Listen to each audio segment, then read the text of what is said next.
सुना सुना। अरे भौजी देखा थी कि रात भर के जागल ही तो सुना सुना ज्यादा सूत के आईला तो फिर बताइए जोन बात करे के। अरे तनी सुनो ना। अरे का तौले बड़ा है कुल गुहले गहले बड़ा दम सोना होना के देहला सा तो के अब जानल जरूरी है। अरे तनी बता दो ना। अरे बाप रे बाप, पूछ ले भौजी पूछ ले। के हो दिहला सिकड़ी अंगूठी के हो दिहला घड़िया।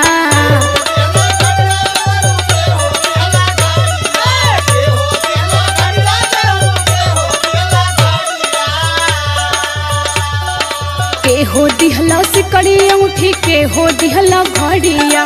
के हो दिहला ना देवरू के हो दिहला ना पलगौनी पे रुमलिया। के हो दिहला ना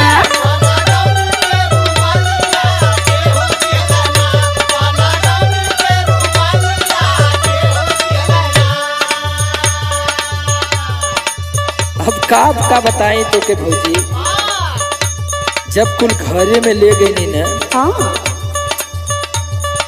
एक तो इतनी कुल सरुआइन 10-12 ठे। अच्छा कोनो हर से खोदत हिय कोनो हर से छुकी काटत हिय। हाँ अरे हम तो डेराए नहीं कि हमारे मिठवा पे ना अटैक हो जाए। सुन देख के का देले है बताओ। सार देहले सिकड़ी अंगूठी सरहद देहली घड़िया।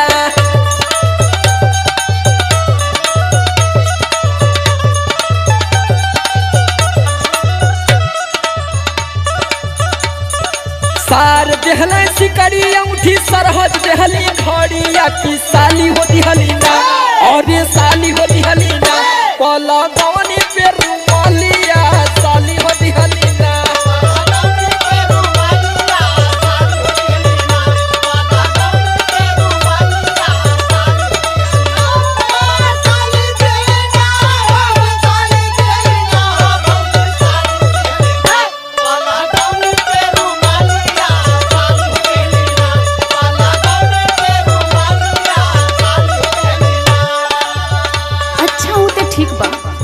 हाई कुल के देले हम।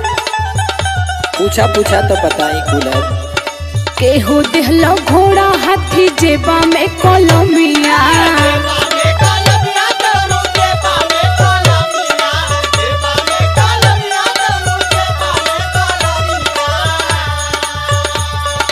के हो देहला घोड़ा हाथी जेबा में कलमिया।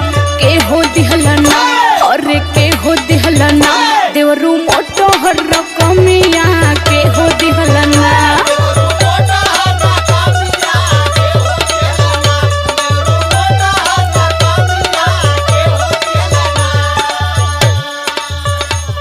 अरे एक से बढ़ के एक सड़ुआइन कुल रहनी भौजी। हाँ दाल टमाटर मतीन। अच्छा और वही में सास तनी मैगर रहनी कि हम तो जैसे ही निकलत रहनी हमारे जेबवा में ना।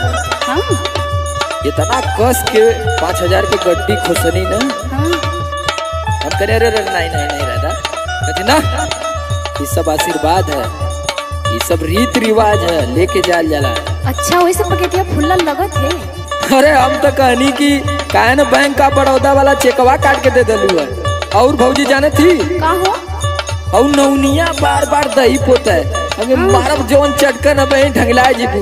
बाप रे सुना देखा बताओ थी का होत रहलू। वहाँ बतावा के का देहले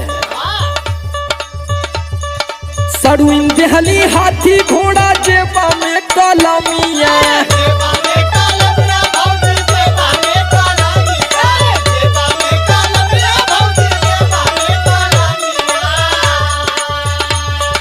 सड़ुइन देहली हाथी घोड़ा जेबा में कलमिया। की सासू दिहली ना और ये सासू दिहली ना घर में मोटा हर रकमिया। सासू दिहली ना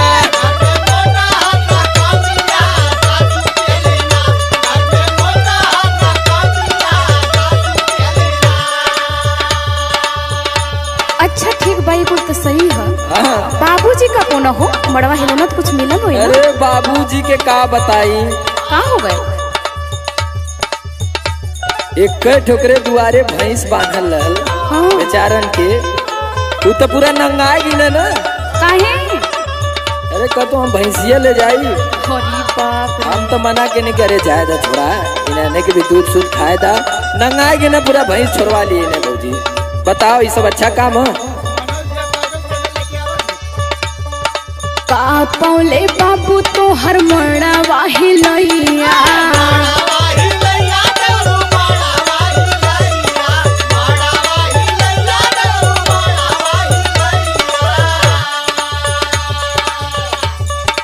का पौले बाबू तो हर मड़वा के ही लैया।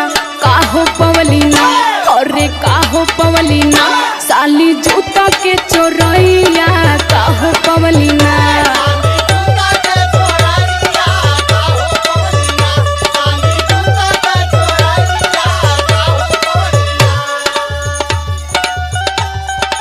अरे साली कुल तो बड़ा परेशान कर देने को। हाँ और जो जूतवा चोरैले रहल ना छोटकी वो तो पूरा कैटरीना टाइप लग रहा था। अच्छा तो वो साली नहीं हरे गई रोला। नहीं रे मन अपन हाथ पद है तो मन भी देखे के पड़ी ना। अच्छा उनानो को मन है कि जीजा आइले रे जीजा। अरे ना जाने देंगे जीजा पीजा खिया ना बड़ा कर रहा। तो और कुछ समनिया कहाँ हो? अरे और समनिया तो ट्रैक्टर पे लदवाए के लोग भैया लेके आवत हुआ। अब भैंसिया मनोज भैया पैदल लेके आवत हुआ ताड़ी साड़ी पियत। फोन के ले रहना पर उनके सतवा अर्जुनो हुआ ना तो दोनों जने की जोड़ी जनते है। अरे उन लोग तो हम बहुत अच्छा से जाना थे हमसे बढ़िया के जाने। और सुन भौजी देख बाबूजी जो नंगई ना। हाँ अरे बाप रे बाप भैंस पौले बाबू हमार मड़वा के हिलाइया।